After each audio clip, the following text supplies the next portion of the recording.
Hey guys, welcome back to Black Overland. My name is Liam and I recently upgraded to the Snomaster Expedition Series 66 litre fridge freezer for my trailer. In this video I'm just going to do an unboxing, show you guys what you can expect to receive with the fridge, and then we're going to do the first mod.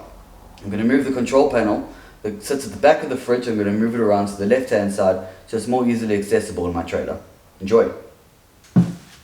So what have we got in the box? Let's have a look.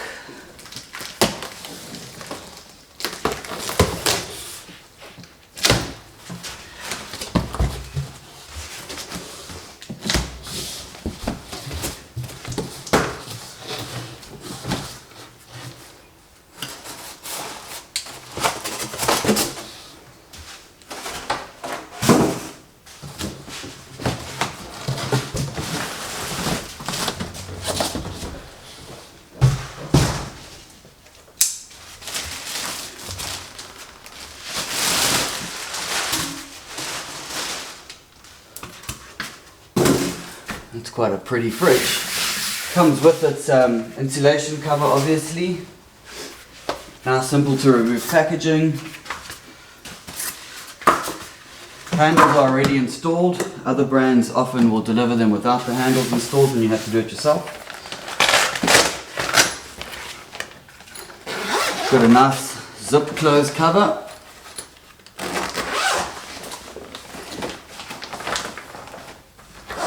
Which I see also comes down the sides too, to easily remove the whole thing if you want to. Okay, and this being a fridge freezer has two sections. So you've got a larger section which I think is 36 litres and the smaller one which is 30 litres. Now you can independently control each zone. So you can either have this one as the fridge or you can have this one as the freezer, and you can swap them around. Generally for Toya and I, she's a vegetarian, so she doesn't eat meat. So we will probably keep the smaller section as the freezer section and use the larger section for the fridge. Inside the larger section, there are two cables, one being the 220 volt and the other one being the 12 volt. And what's nice to see is that they do have different sized plugs. I can show you that. So you can't mix them up. There's one or two other brands in the market that have the same size plug, so if you plugged it into AC into the wrong section, it could actually blow the electronic. Inside here, I imagine this is going to be the remote control. Yep, looks like it. So this unit has a, I'm not sure whether it's Bluetooth or Wi-Fi remote control where you can change the settings of the fridge remotely, and it also has a nice little solar panel at the back there. So what you can actually do is leave this on your dashboard or mount it to your windscreen so that it's in your car all the time, and it'll keep itself charged, and that way you can actually remotely operate the fridge from the comfort of your own vehicle. We'll charge that up. I see it also has a bottle opener on it which you can mount on the side. There we go. That's where the bottle opener will get mounted to. In my case, I've already got a bottle opener like this installed on the trailer, so I'm not going to install that on the fridge just yet. And then inside you've got these wired baskets. So, and they've got a divider in between which can also be removed. That's quite nice. So you've got a large, almost like Tetris shaped one for the larger section, and then two smaller ones in the smaller section over here, and they can just be stacked on top of each other. I see that there is a little LED light. There's actually two LED lights, one on either side, and I imagine that there's probably some sort of motion sensor in there that when you open it the light gets activated automatically. Build quality feels really good. The whole unit is insulated in the stainless steel. And then the little brackets to lock it down are solidly made, branded Snomaster. It's very nice. There we go, there's the badge. And there's no real shake of the lids. Plus, one of the reasons that I went for this unit is because the insulation around the fridge is really good. That's incredibly important for camping out wild in hot conditions. You want the best insulation possible. The insulation around the sides, also around the compartments, is about that thick. It's very thick, so the operating efficiency of these Snomaster units is pretty damn good.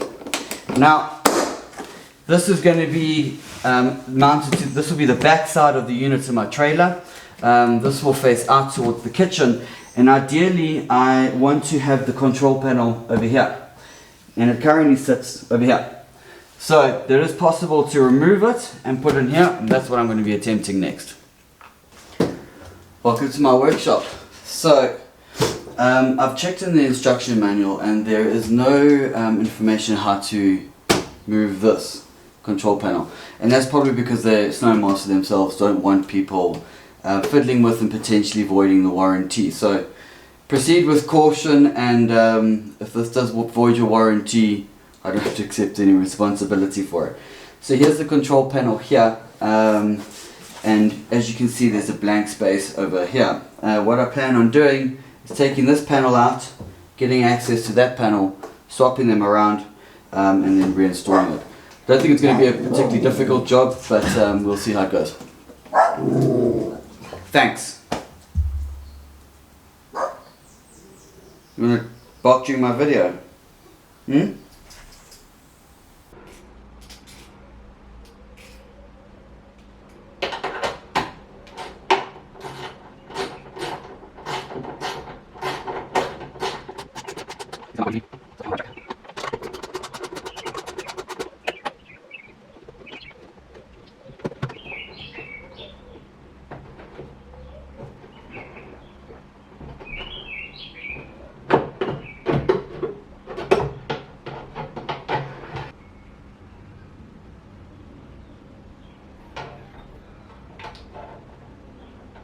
So what I did was I peeled back the sticker.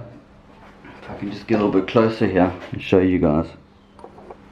I peeled back the sticker on each corner here, and there were these little screws. I still got this one in here, and what that did was then released the entire control panel that can now come off. The electronic though is still mounted in here, but now I can access these 4 screws here around the control panel. Then that can just release off, and then I should just be able to swap them around. It seems really simple. It goes without saying, don't do this when the unit is switched on.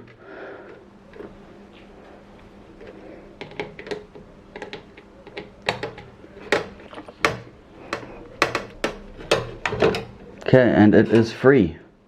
Perfect.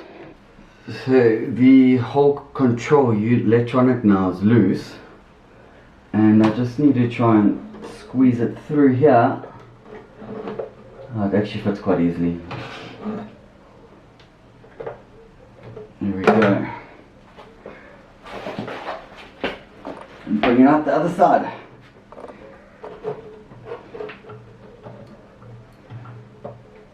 Make your life a bit easier. Leave the screws in that you had before, and then you can just slide it straight into the gussets.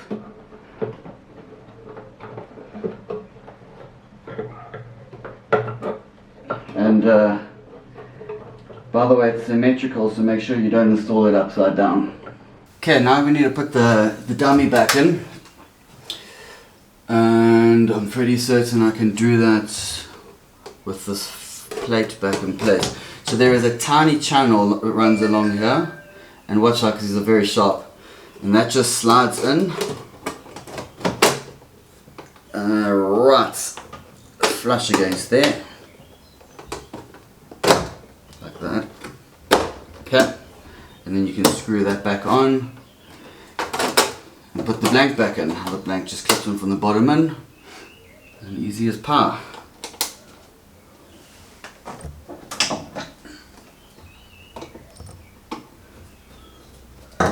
Then we need to put these 2 last bolts back in. Make sure that's in place.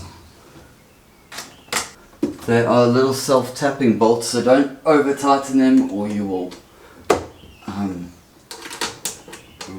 pull the plates out that you're screwing them into, and you'll just lose the tensioning ability.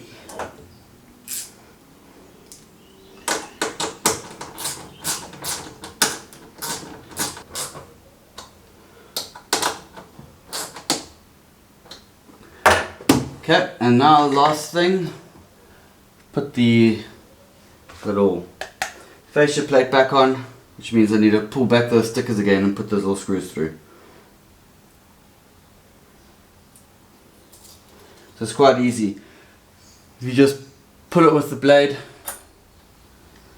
put the screw through, and then you can just cover it again. Moment of truth, I've swapped everything around. Now let's switch it on and see if it works. Plug it in there. Yes. Cool, I haven't broken it. Okay, so if we look at the control panel, we've got two screens, obviously left and right, and I imagine to set it, we just push set, and we can now change it around. So the left for me would be freezer, so I'm going to set that, well, let's see how cold it goes to -22.